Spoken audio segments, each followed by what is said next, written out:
नमस्कार दोस्तों, good morning, सुप्रभात। सिलीगुड़ी के विधायक शंकर घोष सहित अन्य विधायक आज विधानसभा में शपथ लेने के बाद पहली बार सिलीगुड़ी पहुंच रहे हैं और यहाँ एनजेपी रेलवे स्टेशन से हम आपको तस्वीरें दिखा रहे हैं। कार्यकर्ताओं के द्वारा यहाँ पर शंकर घोष जो सिलीगुड़ी के विधायक है उनके लिए स्वागत किया जा रहा है उनका। तो कई विधायक है यहाँ पर पहुंच रहे हैं। अभी उत्तर बंगाल के सभी विधायक आज यहाँ पर मौजूद हैं जो एक साथ यहाँ पहुंचे हैं। अभी एनजेपी रेलवे स्टेशन पर अभी दार्जिलिंग में आकर रुके हैं और इससे आप देखेंगे सभी विधायक जो है वो उतर रहे हैं। तो देखिए शंकर घोष आ गए हैं, सिलीगुड़ी के विधायक शंकर घोष, और यहाँ कार्यकर्ता उनका स्वागत करते हुए देखिए आनंदमय वर्मन तो यहाँ पर पहुंच चुके हैं।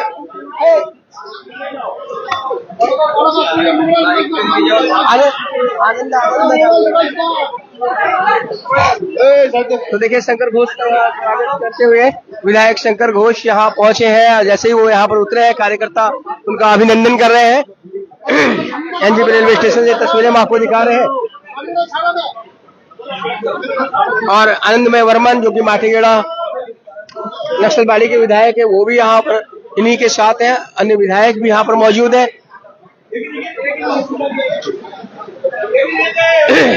तो एनजेपी रेलवे स्टेशन ये तस्वीरें हम दिखा रहे हैं। भाजपा कार्यकर्ता शंकर का स्वागत करते हुए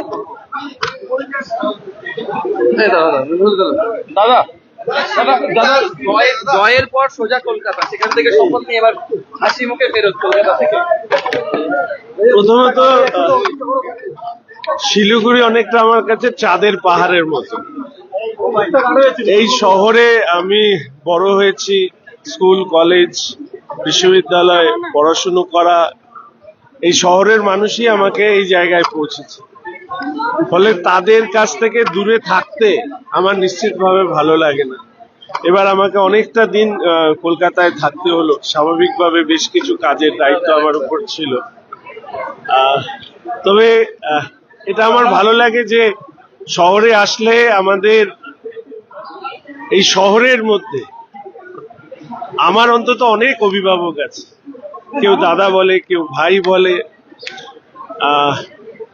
দিদিরা আছে, প্রত্যেকে তাদের অভিভাবকত্বে আমি বড় হয়ে উঠেছি। ফলে স্বাভাবিকভাবে নিজের পরিজনের কাছে ফিরতে পারাটা অত্যন্ত আনন্দের এবং গর্বের। এটা ঠিক যে কিছু বাড়তি ব্যস্ততা এবং বাড়তি দায়িত্ব পালন করবার জন্য আমাকে বেশ কিছুটা সময় কলকাতাতেই থাকতে হবে। আমি আবার আগামীকালই চলে যাব।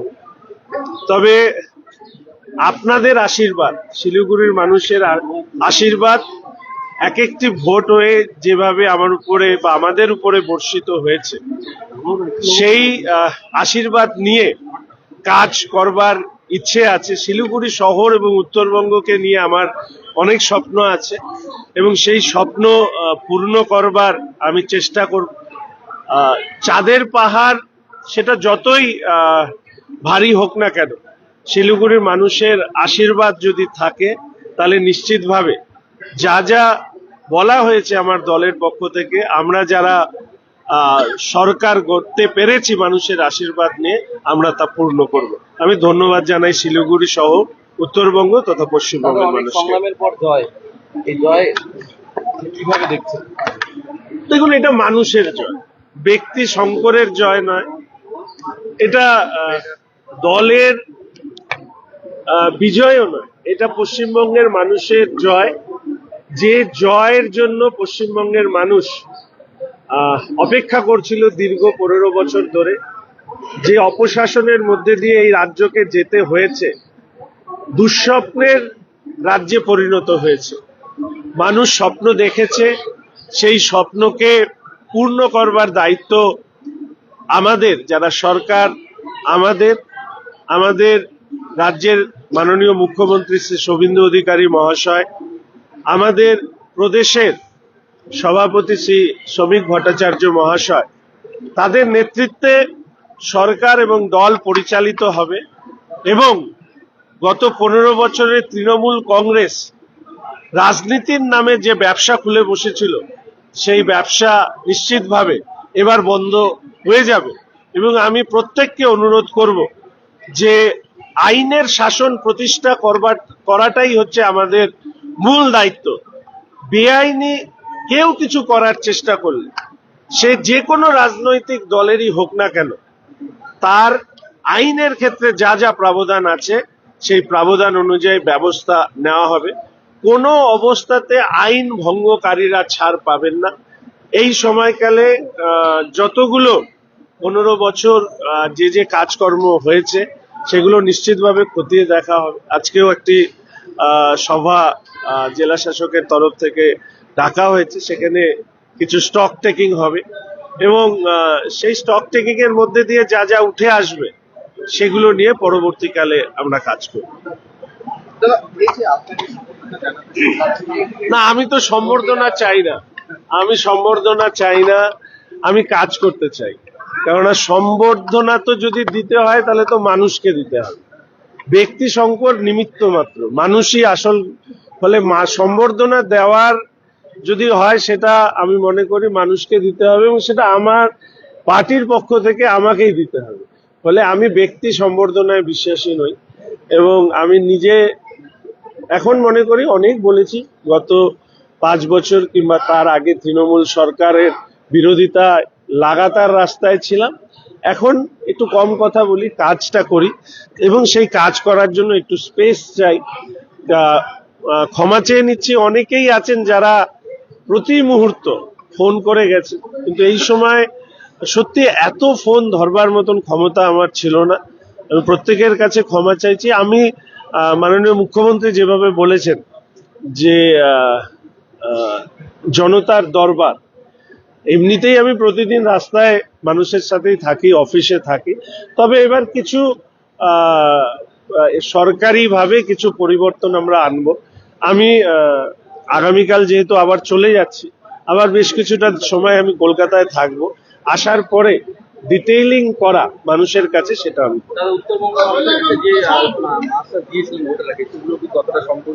করতে হবে। আমি তো বলবো রিপোর্ট কার্ড মিলিয়ে নেবেন 2031-এ ভোটের সময়। এই 5 বছর কাজ করতে দিন, ব্যক্তি স্বার্থে নয়, সমাজের স্বার্থে কাজ করুন। কোনো ব্যক্তিগত অ্যাসপিরেশন পূর্ণ করবার দায় বা দায়িত্ব আমার নেই। আমি সামাজিকভাবে কাজ করার চেষ্টা করব। সরকার এবং দল সমন্বয় রেখে চলবে। এবং আমি একটি কথা পরিষ্কারভাবে বলে দিতে চাই, অনেকেই ভারতীয় জনতা পার্টিকে সমর্থন করেছেন, আমাদের কার্যকর্তারা রয়েছেন। পার্টি কার্যকর্তাদের কাজ প্রশাসনিক দায়িত্ব পালন করার নয়। ফলে স্বাভাবিকভাবে প্রশাসনের যেটা কাজ সেটা প্রশাসন করুন, যেটা কার্যকর্তাদের কাজ সেটা কার্যকর্তারা করুন।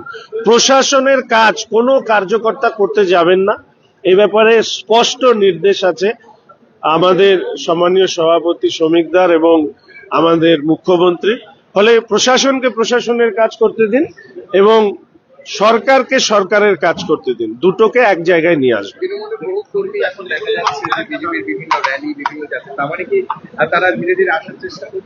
দেখুন, ভারতীয় জনতা পার্টিকে এই নির্বাচনে পশ্চিমবঙ্গের মানুষ ভোট দিয়েছে।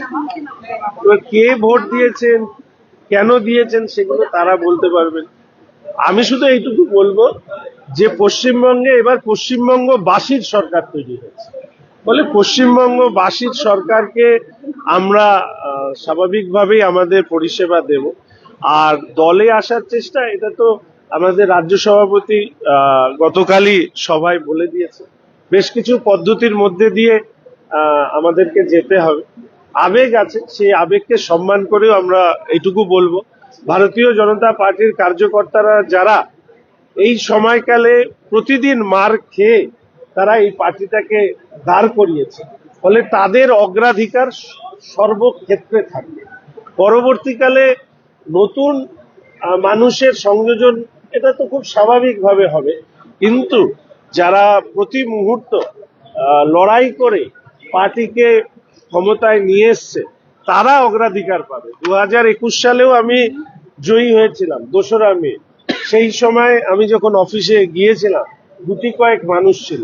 সেই সময় মানুষ অনেক স্বতঃস্ফূর্ত ভাবে আমাদের সামনে নির্বাচনের সময় এসেছিল, কিন্তু এবারে আপনারা দেখেছেন যে মানুষ আমার সাথে একটা সাধারণ অংশের মানুষ তারা অত্যন্ত স্বতঃস্ফূর্ত ভাবে রাস্তায় রিয়াক্ট করলেও একটা ভয়ের পরিবেশ বিভিন্ন ভাবে তৈরি করা হয়েছিল, সেই কারণে অনেকে সরাসরি আমাদের কাছে আসতে পারেননি।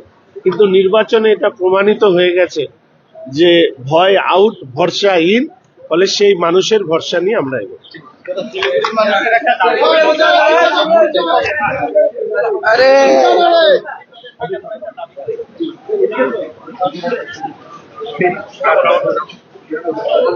तो यहाँ बता दें, ये तस्वीरें हम आपको दिखा रहे हैं एनजीपी रेलवे स्टेशन की, और यहाँ शंकर घोष का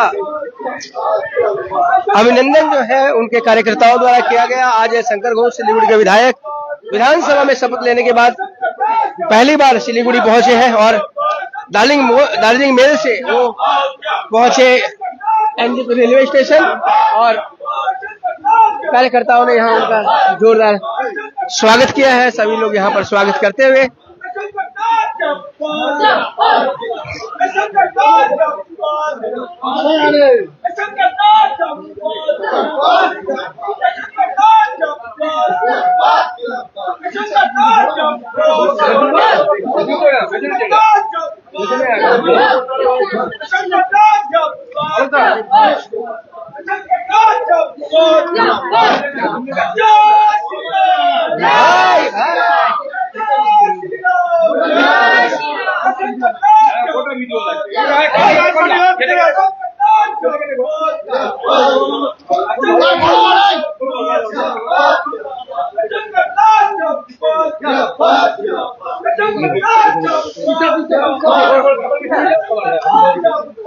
सीढ़ी से पहले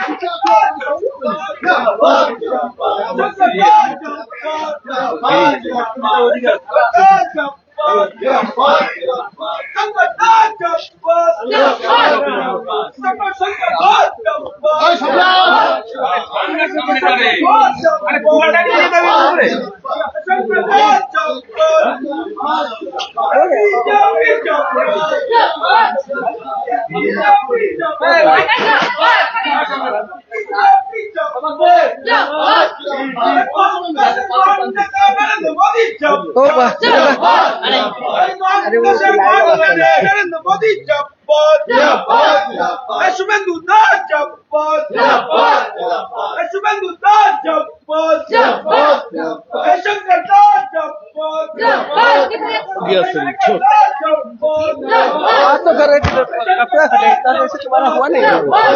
शंकरदा देखिए, शंकरदा अभी पहुंचे हैं एनजीपी रेलवे स्टेशन पर। स्वागत इनका देखिए लगातार हो रहा है। शंकरदा, सिलीगुड़ी वासियों को विकास की बहुत आशा है आपसे। वही तो, इसीलिए तो सिलीगुड़ी वासी बीजेपी को चुना है। आप बातें कम, काम ज्यादा, थोड़ा सा सेटल्ड होने दीजिए। मैं खाली चला जाऊंगा फिर कलकत्ता। अच्छा, एक ही दिन के लिए आए खाली? हाँ, थोड़ा अभी बहुत सारे काम देखना पड़ता है, तो वही काम करने जाएंगे। और सिलीगुड़ी और नॉर्थ बंगाल के लिए हम लोग ये सब काम हम लोगों को देखना है। लोगों की एक्सपेक्टेशन बहुत है, उसको पूरा करना है। ओके, थैंक यू शंकरदा। तो देखिए, शंकर घोष है जो अभी यहाँ पहुंचे एनजीपी रेलवे स्टेशन, और यहाँ पर कार्यकर्ताओं के द्वारा उनका जोरदार स्वागत किया गया है। क्या